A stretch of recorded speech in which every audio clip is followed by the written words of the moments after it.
Alright, hey guys, what's up? I just want to make a quick video to end this lesson to show you guys how I draw my support and resistance lines.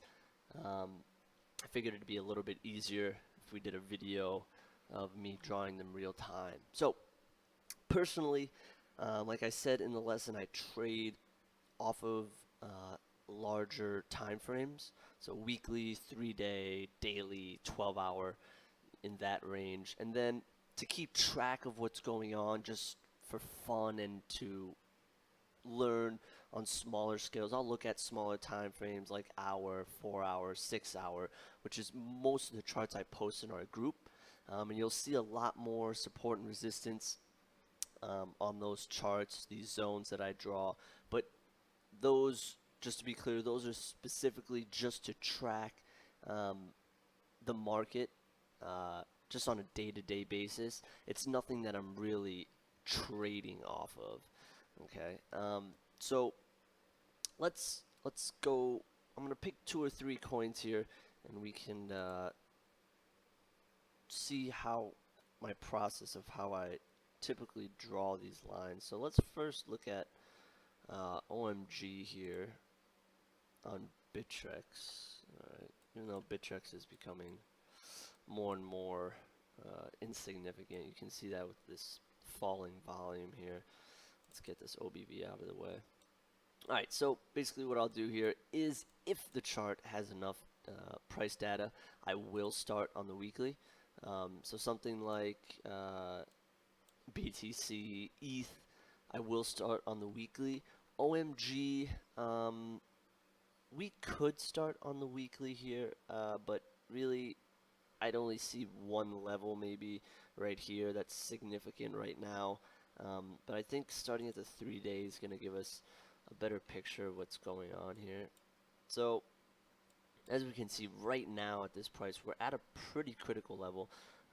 You can see if we look left here, this acted as resistance in these within this week here, these two bars, 6 days, and then once it broke, we acted as support before we hit our all-time high.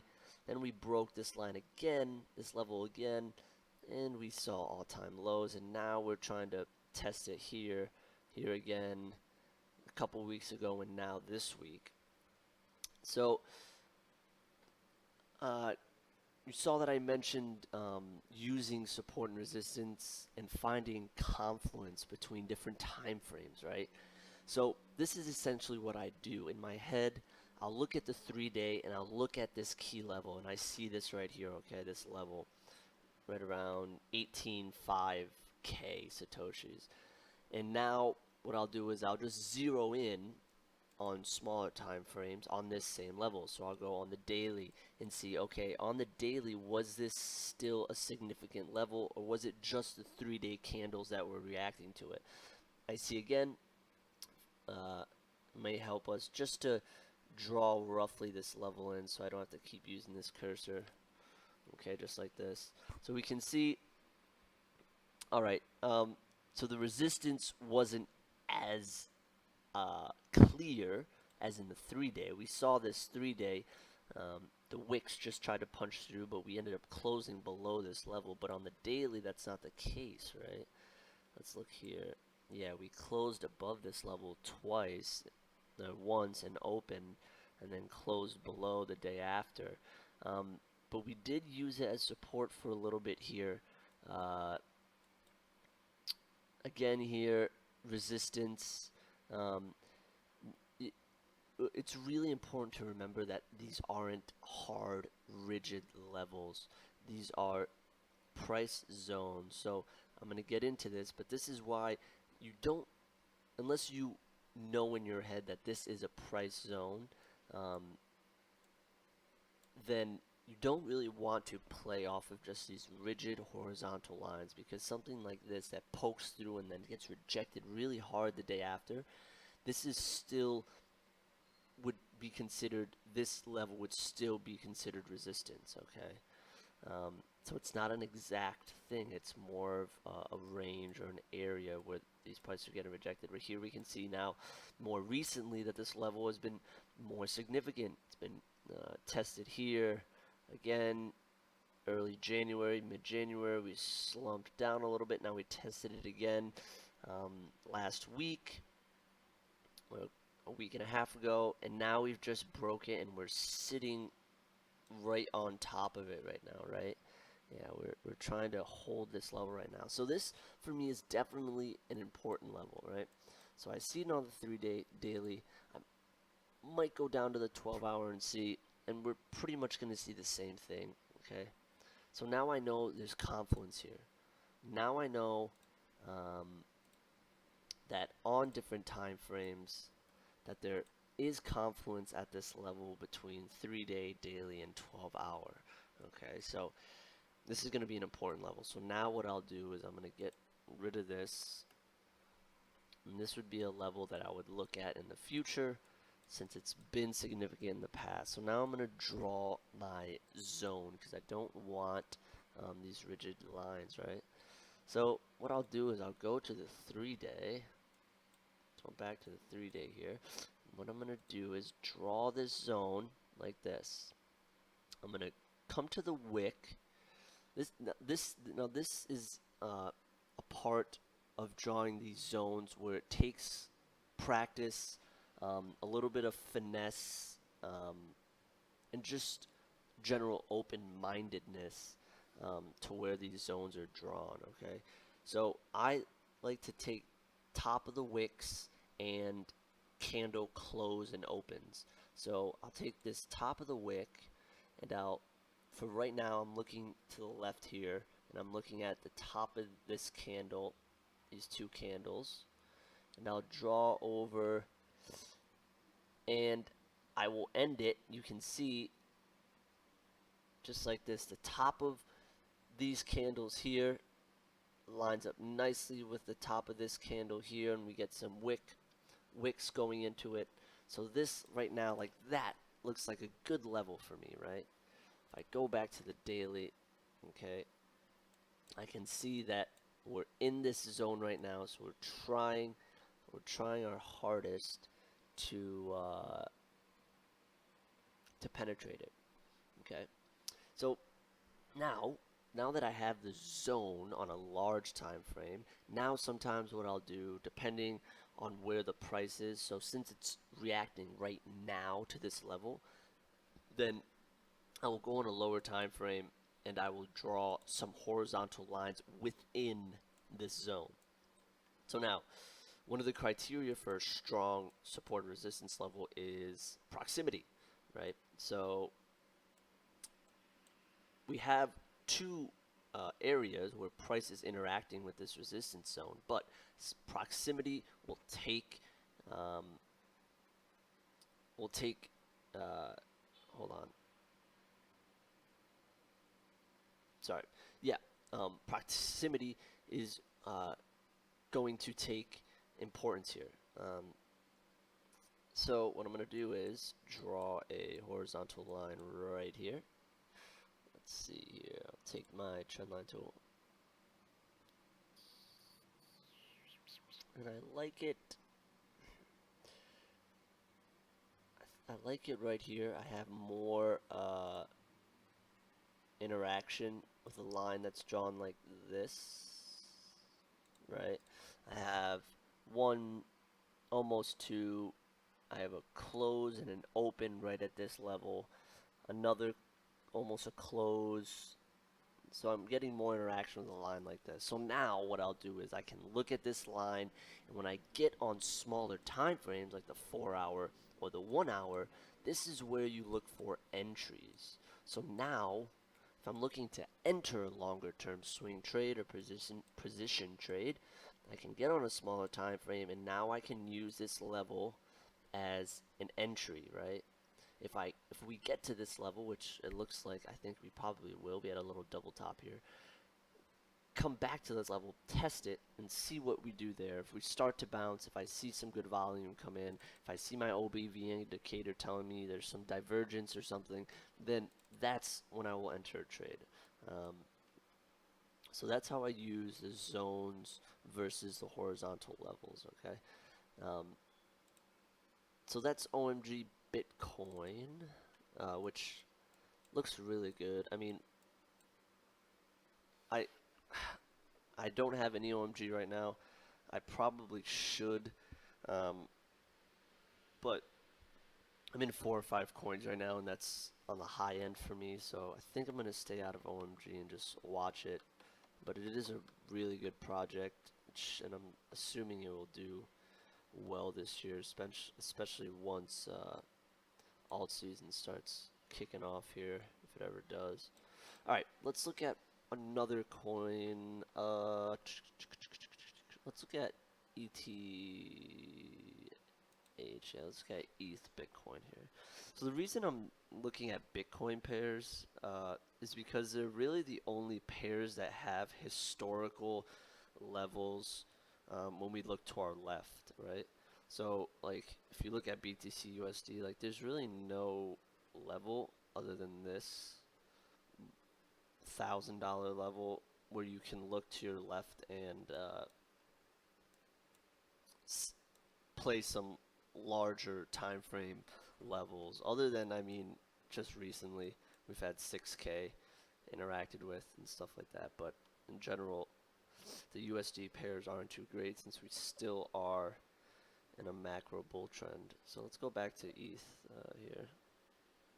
And I mean, right off the bat, I see one key level, okay, on this 3-day. This might be something we can look at weekly first. Yeah, right off the bat, I see one key level, which is right here. This level started as resistance here back in 2016, resistance again. Then we punched through it hard early 2017 with that huge bull run and turned it into support. Beautiful example of resistance turning into support. And you can tell this is an important market support area, even though it was broken here, because it was broken on pretty high volume, but then the reaction to it, this straight up, I mean, this is 1, 2, 3, 4, 5 weeks of consecutive large green candles on high volume reacted after we just passed this level here. So that tells me that this level is definitely in the minds of a lot of traders and investors and market makers, right? So I see this level on the weekly, keep it in my head. All right, let's go down to the 3-day. Still confluence, yeah, right here, right? Still see the confluence working nicely. Down to the daily, should see the same thing, I'm assuming here. Yep, so you see a little difference here where this close, right? We have this close, let me zoom in here. We have this close is a bit higher than this close, and the wick is even a little bit higher, but this is where our zone, once we draw our zone, this is where it will kick in. So I still see the confluence there. So what I'll do now is I'll probably choose, I usually like either drawing my zones off the daily or the 3-day, depending on how far back I'm trying to draw it. So I'll start here. I'm going to take the top of this wick, I'm going to draw it all the way across, and I'm going to end it at the top of this red wick. Okay, like this, something like, you could even draw it to the close, okay, but I'm going to make it a little bit thinner and draw it to the top of this wick, something like this, okay, something like this.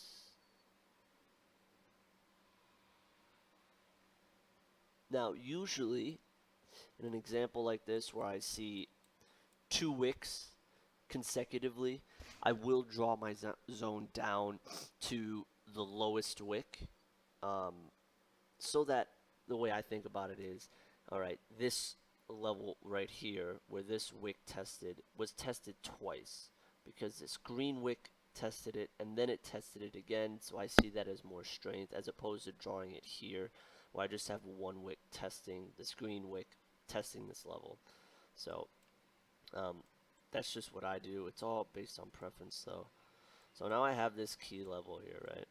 So now how you could make a trade off of this is if price does come all the way back down here, you can watch price action there, possibly as an entry zone. Um, but if you don't think price is going to come all the way back to 0.035, 0.04 area, you can zoom in here on the 3-day a little bit, look a little bit more recently, and maybe look at this support zone right here, right? I use this as one of the examples in the screenshots above in the lesson. This looks like a really key level to me. I'll draw here, just something like this. Right. Okay. So we see this zone was tested as support nicely and often back around in August and September. Then we broke it. We had this capitulation, through this historical resistance turned support zone, had a huge reaction back through both zones, and now it looks like we're having this little pullback. And taking proximity into account, I think this level looks like it should hold. But now what this does for you is it gives you a guide, it gives you a general structure. So you're not just flinging arrows in the dark, right? You're not just closing your eyes and throwing darts at a board. Now I know that if it doesn't hold this level, okay, now I can stay patient, and the most likely level that it will reach next is somewhere around here, right? So that's what I mainly use my support and resistance as guide. It gives me market structure, and it gives me a general sense of where to enter trades, specifically swing trades. Okay, now you can use the same principles on lower time frames, hour, 30-minute, 5-minute. These are just more for day traders, intraday traders, scalpers, this type of thing. I don't do that, so I won't show you how to do that because I really don't have much experience with it. But that's definitely something that a lot of these principles still translate to just the same. Okay. So the last thing I wanted to do is show you how you can use different indicators with support and resistance zones to find confluence and to kind of strengthen or give you some verification that the zones you've drawn are actually significant. So let's look at XRP BTC. It's a good one. It's got some history to it. All right, Ripple Bitcoin. Look at that massive double top thing there. So weird. Okay, so let's look here.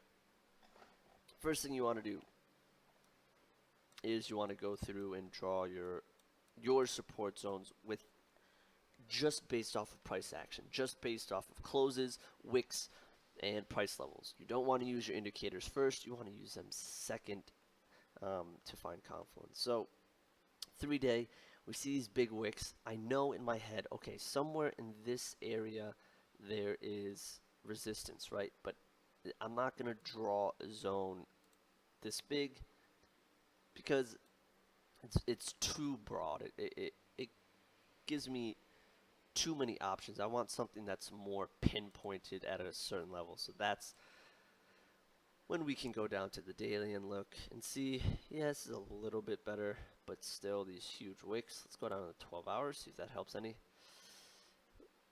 12 hour is getting there a little bit better. This would probably be okay. But I'm going to go down to the 8 hour and see if this does anything more for us. So yeah, so let's look. So now with the 8 hour, I don't have these massive wicks anymore. I have this nice shorter wick and a clean price close with a third wick testing it. So now I'm like, okay, that's nice. That gives me some more, it gives me a more accurate price level, right? So I'll drag this straight across, and as we see, let's make sure this is working. Yep, nice. And perfect. Look at this. Right when we drag that straight across, uh, we see that this last final wick in early January just touched this zone, and that's when we started seeing this big downtrend with XRP again. So that zone looks like a strong resistance. It's been tested twice and been rejected twice. Let's try to look at a different level here. Something where maybe this might stop.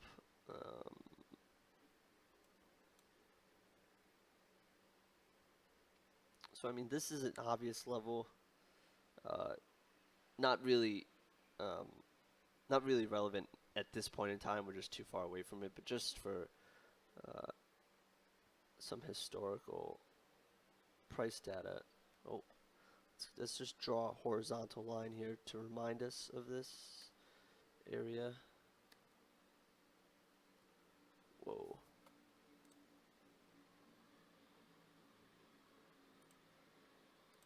Yeah, Alt H. Alright, there we go.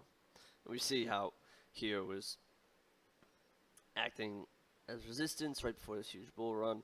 We got this slow, low sloping downtrend before we went up into this huge bull market. And then again, came down to this level before we hit this huge bull market. Let's get down to the daily here. I'm looking right here now. Maybe there's a level here. Yeah, it looks like so we see these closes right here and these wicks trying to jab through. So let me get down again to the 8 hour and see if this does anything for us. So the 8 hour actually, now we don't see that confluence as much, you see. Now we see a lot of closes and opens above this level, where if we look at the 12 hour, we may be tempted to draw a level right here.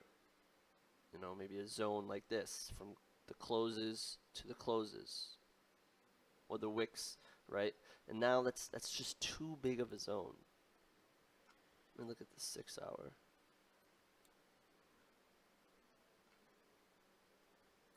Yeah, there's too much discrepancy here from almost 7.5K to 6K. Okay, that's not really a zone I'm gonna pay. It's just too wide of a margin, too big of a spread between those price levels. So let's look at something more recent. All right, this looks good. So now this recent downtrend, we see that we have been testing this 8.5K level here repeatedly, once, twice, almost 3 times, almost 4 times, right? And here we're testing it again. And it turns out this same level turned out to be resistance right back here in mid to late December. So now what I'll do is I'll get down. Let's look at the 8 hour. 8 hours still seeing these bigger wicks. Let me get down to the 6 hour. I like the 6 hour a lot, by the way. The 6 hours mostly where I just watch the markets the most. Alright, so still seeing that big wick. 4 hour. Okay, so this must have been a very quick sell off here. So let's do this. Let's settle on the 6 hour. Looks good enough here. And let's try to draw this level. So what am I looking at? I'm looking at resistance here, resistance here, support after we broke this red candle, tried to come back down and caught support at the same level, and we continued upward, and now we're testing this level again. So let's draw this here. I'm gonna grab the bottom of this red candle. It's like this, and I'm gonna draw where these wicks are also touching this zone, just like that. Okay, and now when I draw this across, you should see some good confluence. Yeah, so here, resistance, resistance, support, support, support. Now we're trying to break it again. Okay, we're trying to break this level again. And looks like we're bouncing a little bit here, but on pretty low volume, so I wouldn't be too confident. Just looking at other indicators, you can see we got some divergence going on, so maybe I'd look at this, lower low, higher low. This means that selling pressure is decreasing, so this might be an area where we'll see a short-term reversal. Alright, so confluence with indicators.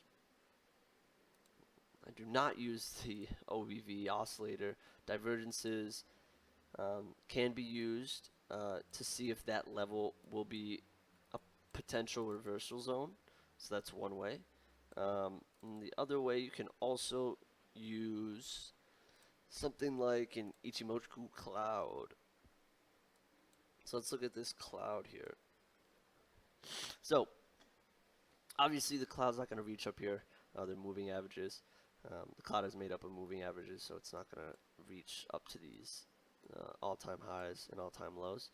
But what can we see? We can see that this cloud here, before this big bull run last year, is in nice confluence with the support level. So we know that this support level is very, very strong. If we break this support level, it will likely be very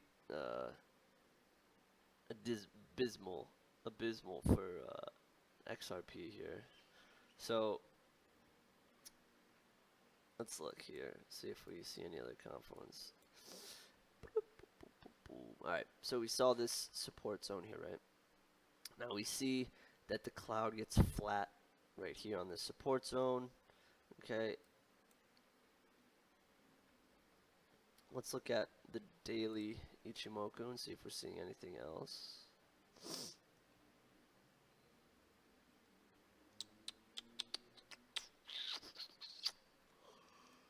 Nothing on the daily. Sorry. You could see, so with Ichimoku, small Ichimoku lesson, these shelves. You see shelves like this, right? These are considered, if you draw horizontal, these are considered good areas of support and resistance. Alright, when you see these levels in the cloud, also, I've talked about this before, when you see the Tenkan-sen or the Kijun flatten out like this, these are strong levels of support and resistance. So we can see the steps here right around our support zone. So that gives me an inkling that, okay, this is can potentially be a strong support zone. If you go down to the 12-hour,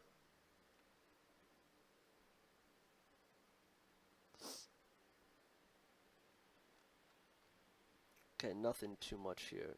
Okay, so the idea here is to draw your lines using price action, just candles and price levels first. Then you can come back and layer your indicators on top of what you've drawn and see if there's any confluence. If there is, great. If there's not, then that does not invalidate that level. It just means to keep an eye on it. Okay, it's not necessarily a negation that there's no confluence as much as if there was confluence, it would just be an added positive. Okay, a strong support zone can be strong on its own merits. It doesn't need confluence with other indicators. Confluence just adds or justifies to you as a human that that level you chose is correct. You can also use the indicators. Sometimes I do. So if I see a strong Kijun-sen line right here, right, and it even almost continues over here, I know this is a strong support zone or resistance zone. Also has confluence with the top of the cloud, which is dead flat since December. Then this might be a level that I want to pay attention to, right? I might want to draw something here based off of the Ichi, whatever, and then take off the Ichi and see if this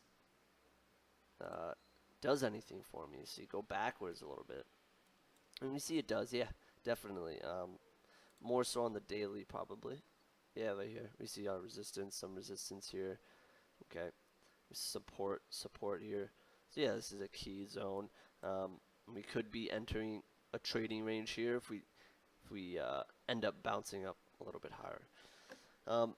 Alright, so that's pretty much what I wanted to show you guys. Sorry this was a longer video, but I just wanted to be thorough and include everything into the lesson. So if there's any questions, hit me up on the lesson discussion channel. Sorry. On the lesson discussion channel with any questions.